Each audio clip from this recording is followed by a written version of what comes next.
반갑습니다. 정전 이야기를 하고 있는 정전 이야기꾼 방길튼 교무입니다. 이번 시간은 교리도의 양대 줄령이라고 하죠. 그 산맥 같은 양대 줄령 중 하나인 인과보응의 신학문에 대해서 이번 시간에 살펴보도록 하겠습니다. 교리도의 그 왼편이죠. 왼편에 보면 인과보응의 신학문이 전개됩니다.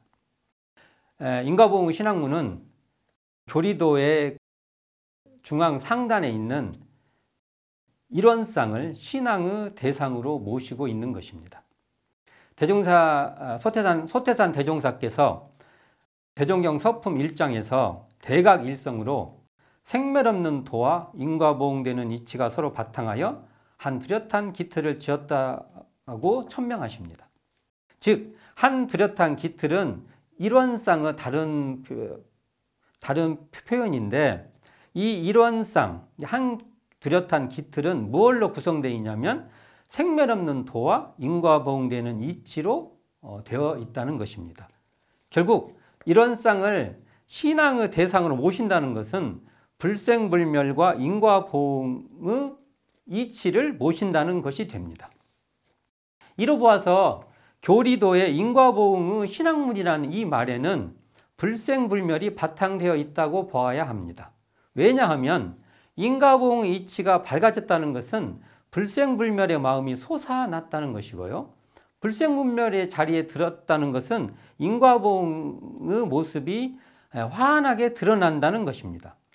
그러므로 이 교리도의 인과보응의 신학문에는 생멸이 없는 불생불멸이 바탕되어 있다고 보아야 합니다. 인과보응되는 그 이치는 결국은 원래 생멸이 없이 길이길이 도는 그러한 자리라는 것이죠. 먼저 이 인과보응의 신학문의 전체 라인을 한번 이해해 볼 필요가 있습니다. 이걸 마치 어떤 그 강줄기, 강의 흐름으로 비유를 한번 해 보도록 하겠습니다. 인과보응의 신앙이라는 이 강줄기를 따라 쭉 배를 타고 내려가다 보면 사은의 협곡이 나옵니다. 이 사은의 협곡에는 천지은, 부모은, 동포은, 법률이라는 그 장대한 경관이 펼쳐집니다. 또 지나면은 사요의 협곡이 또 나옵니다. 사요의 협곡을 따라가다 보면은 자력양성, 지자본이, 타자녀교우, 공도자 숭배라는 또 이 수려한 장관이 쫙 펼쳐집니다. 그러면서 이 보은즉 불공이라는 이 구비를 지나서요. 구비를 싹 지나가면 강하구에 도달하게 되는데요. 그 강하구는 바로 처처불상 사사불공이라는 하구가 이 강이 끝나는 지점이 나오게 되죠. 이러한 대장강의 흐름이 펼쳐지는데요. 이러한 그 인과보응의 신학문은 바로 원불교의 신학론. 원불교의 신학론은 무엇입니까? 라고 묻는다면 원불교 신학론은 바로 이러한 체계와 구조로 되어 있다는 것을 한눈에 보여주는 그러한 도식입니다. 결국은 원불교 신앙은 뭡니까? 인과보응의 신학문으로서 사은을 신앙하고 사요를 신앙하고 또 사은에 보은하고 사요를 실천하고 그래서 처처불상 사사불공을 한다. 이렇게 규결할 수 있다는 것이죠. 그래서 이 인과보응의 말을 한번 살펴보면 원인인, 결과과, 가풀보, 응아릉 이렇게 풀어지는데 보통 일반적으로는요. 인과보응이라고 하지 않고 인과응보 이렇게 말합니다. 인과응보라고 만일 보면 보통 이렇게 해석할 수 있죠. 원인과 결과가 서로 맞물려서 갚아간다. 이렇게 표현한다면 소태산 대종사께서는 인과보응이라고 하는데 이걸 굳이 한번 다르게 한번 설명해 보면 원인과 결과가 서로 보답하여 응한다. 이렇게 번역할 수 있죠. 보답해서 응한다는 좀 더 이 어떤 그 은혜 서로 보답해서 응하는 그러한 보훈의 성격이 훨씬 강한 표현이라고 저는 해석해 볼 수 있다고 봅니다. 교리도 구조를 인과보응이라는 이 언어를 한번 풀어보도록 하겠습니다. 교리도에 어떻게 해서 인과 보응이 되냐 보면은 사은의 입장에서 보면요. 사은의 보응하면 천지은, 부모은, 동포은, 법률은에 보응을 하면 그 사은의 인연을 따라서 보응의 결과인 복락이 있게 된다는 말이 되고요. 사은의 배은하면 사은의 인연 따라서 배은의 결과인 죄를 지어서 해로움을 입게 되는 죄해가 있게 된다. 이렇게 풀어볼 수 있죠. 그러니까 사은의 보응하는 인에 따라서 사은의 결과인 복락이 생기는 인과 보응이 되고, 사은의 배은하면 사은의 인연에 따라서 그 배은하는 죄해가 생기는 인과 보응이 된다는 이야기죠. 이걸 다시 또 사요 관점에서 보면 사요의 본공을 실천하면 공익사회라는 결과가 생기고요. 사요의 본공을 실천하지 않으면 결국은 사요가 뭐죠? 자력양석, 지자본의, 타자녀 교육, 공도자 숭배, 이 사요를 실천하지 않으면 공익사회가 이루어지지 않는다. 이렇게 말할 수 있죠. 결국 이 사은에 천지은, 부모은, 동포은, 법률은이 다 부처죠. 부처인 처처불상이고요. 사요의 자력양성의 자력, 지자본의의 지자, 타자녀교의 타자녀, 공도자 숭배의 공도자가 다 처처불상이라는 것입니다. 우리가 천지, 부모, 동포, 법률의 사은에 보은하고 자력양성의 자력을 양성하고 지자를 본의하고 타자녀를 교육하고 공도자를 숭배하는 사요 실천이 바로 사사불공이 된다는 것입니다.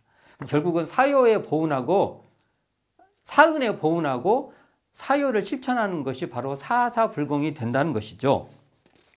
우리가 천지, 부모, 동포, 법률의 사은과 자력, 지자, 타자녀, 공도자인 사요가 처처를 부처로 모시는 것이라고 하면 사은보은 사요 실천이 바로 사사불공이 되어서 복락으로 우리에게 온다는 것이죠. 이것이 바로 인과보응의 신학문이라고 교리도의 상에서 해석해 볼 수 있습니다. 여기서 한 가지 유의할 사항이 있는데요. 인과보응의 인과를 결정론적 인과로 해석하는 겁니다.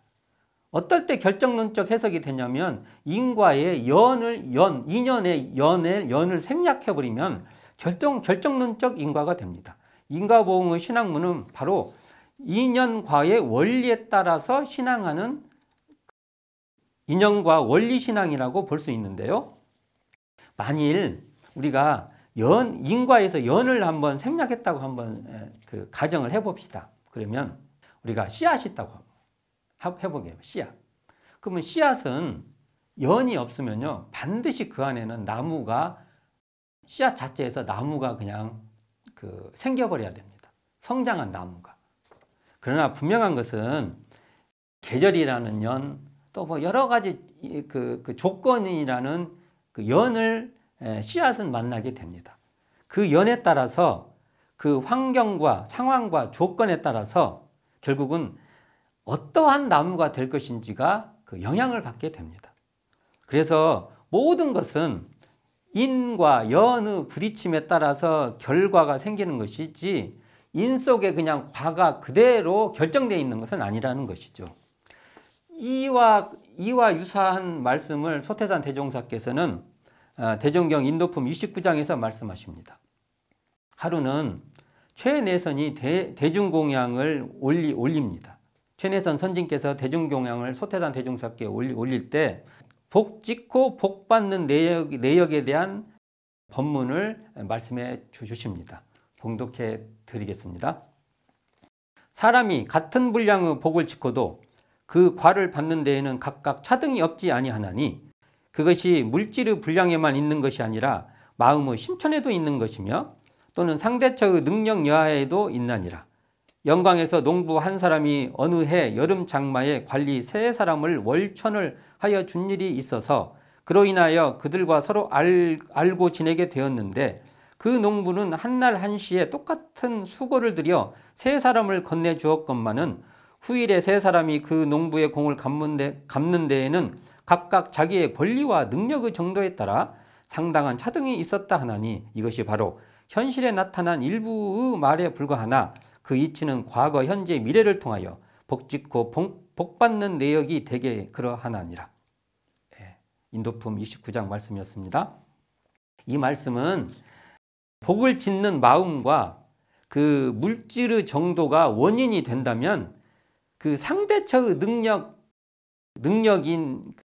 여하인 능력 정도죠. 여하인 그 연에 따라서 결과가 달라진다는 것이죠. 예를 들어서 세 명의 관리를 농부가 그 뇌를 이렇게 업어서 건네줬는데 그것을 갚는 것이 그 관리의 그 권리와 능력 정도에 따라서 그 결과에 차등이 생긴다는 것이죠. 이 말씀은 농부에게 관리는 불공의 대상도 되지만 동시에 복락을 주는 인과 보응의 연, 바로 인연이 된다는 것입니다. 이처럼 사은의 보은을 하면 사은의 연을 따라 보은의 결과가 있게 되고 반대로 사은의 배은을 하면 사은의 연에 따라서 배은의 결과가 있게 된다는 것이 바로 인과보응의 신학문이라는 건데요. 여기서 한 가지 고려해야 될 것은 보은의 결과도 피은, 은혜를 입은 것이고 배은의 결과도 은혜를 입은 피은이 된다는 겁니다. 피은은 은혜를 입었다는 것으로 진리의 축복을 받았다는 뜻으로 해석할 수 있는데요. 이 말은 결국은 인과 자체가 바로 은혜라는 것입니다. 결국 오늘 교리도 사회 그 인과보응의 신학문을 살펴봤는데요. 원불교 신앙은 결국은 이런 쌍을 신앙의 대상으로 모시고 인과보응의 신학문을 열고 들어가서 사은에 보은하고 사요에 본공하는, 즉 보은즉 불공, 이렇게 하고 보은즉 불공의 간판을 딱 달 때가 바로 원불교 신앙이고요. 또 처처불상 사사불공의 주소를 딱 두는 것이 바로 원불교 신앙이라는 말입니다. 결국은 원불교 신앙론의 체계와 구조는 교리도의 인과보응의 신학문의 그 구조라고 보면은 타당한 말이라고 생각됩니다. 오늘은 교리도의 한 축인 인과보응의 신학문에 대해서 그 구조와 체계에 대해서 살펴보았습니다. 감사합니다. 지금까지 정전이야기꾼 방길튼 교무였습니다.